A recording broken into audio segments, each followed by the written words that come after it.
7'5", 8-foot wingspan. Ball handling and shooting abilities of a guard, rim protection and finishing ability of a big man. And no, this isn't a 2K created player. It's the San Antonio Spurs superstar rookie, Victor Wembanyama. Rumblings of that name were heard throughout the NBA for the last few years, even since he was a 16-year-old playing overseas basketball. Talk of a 16-year-old 7-plus footer that could handle the ball like a guard with the build of a future defensive player of the year. Time and time again, things like this are too good to be true. But not this time. Over the last few years, more and more articles, videos, even ESPN segments started being devoted to this kid. As it became more of a sure thing, the league decided to broadcast his game against a G League team featuring fellow top lottery talent Scoot Henderson. All of this hype before the kid even sets foot on an NBA court. It gets you thinking, what does it remind you of? Being virtually as hyped a prospect as LeBron James is a difficult task, to say the least, especially as an international prospect. You don't have the luxury of playing in March Madness or NIL advertising deals. He gained this type of hype off pure talent and his absurd stature. But at this point, it's safe to say he's lived up to the hype and more.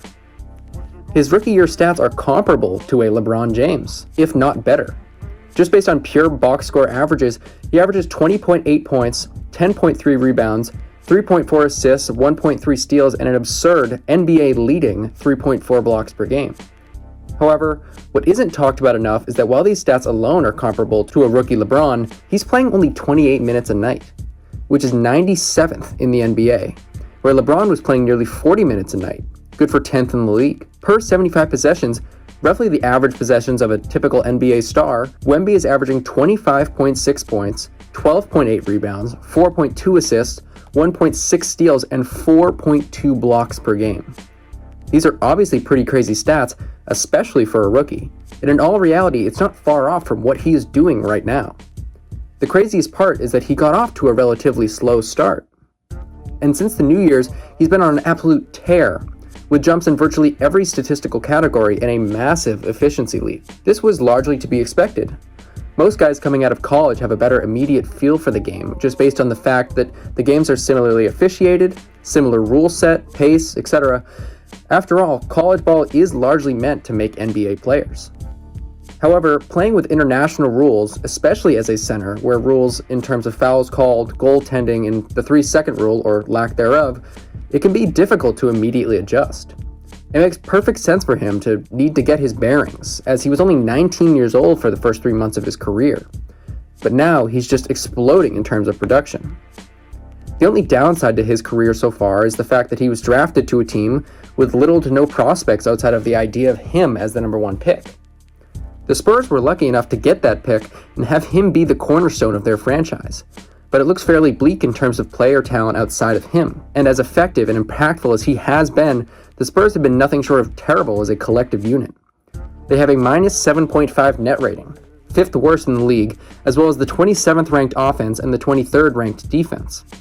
However, it should be noted that the Spurs, with Wemby on the court, have a minus 4.03 net rating, and a minus 10.83 net rating with him off the court. That's a plus 6.8 swing, which ranks well against other NBA stars. Obviously, while a negative 4 net rating is not good in general, relative to the strength of the team around him, it's a marked improvement. The defensive rating swing the team takes with him and without him is the largest improvement by far, though. With him, the team posts a defensive rating of 114.7, which would be good for 14th best defense in the league. Without him, they have a defensive rating of 121.9, which would be the worst in the NBA by over 2 points per 100 possessions. His defensive impact truly cannot be stated enough. Some will argue the instincts aren't completely there yet, as he does have a tendency to bite at a lot of fakes, but when you're 7'5" and have an 8-foot wingspan with the ability to recover quickly, it doesn't really matter, and just makes it even scarier to think about how much better he can get.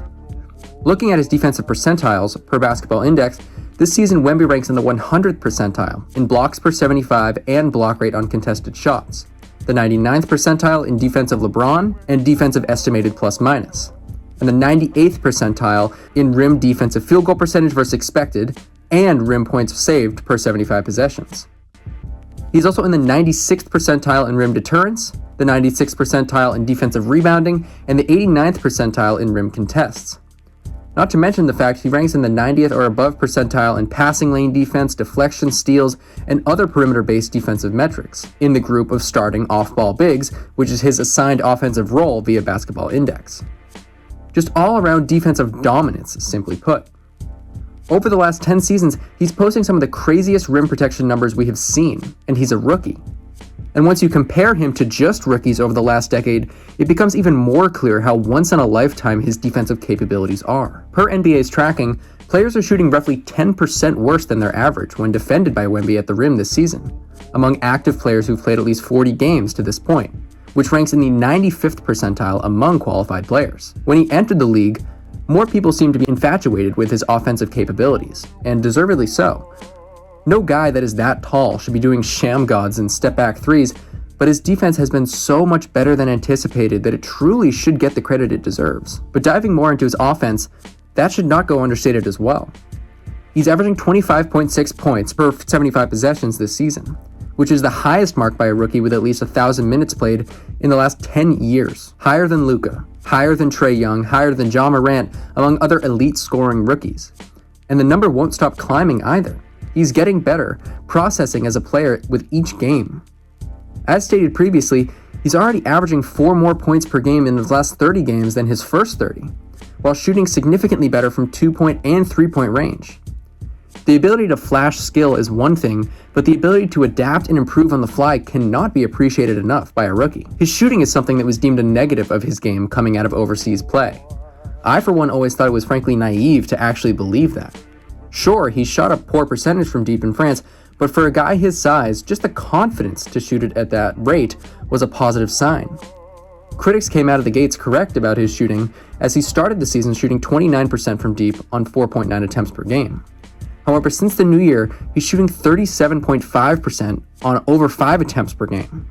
Again, just improving on the fly as he gets a feel for NBA basketball. Improving at such a rapid pace, showing the ability to average an efficient 25, 10, and 4 while averaging nearly 4 blocks and 2 steals per 75 possessions, having just turned 20 years old. The hype surrounding Victor Wembanyama may have been understated.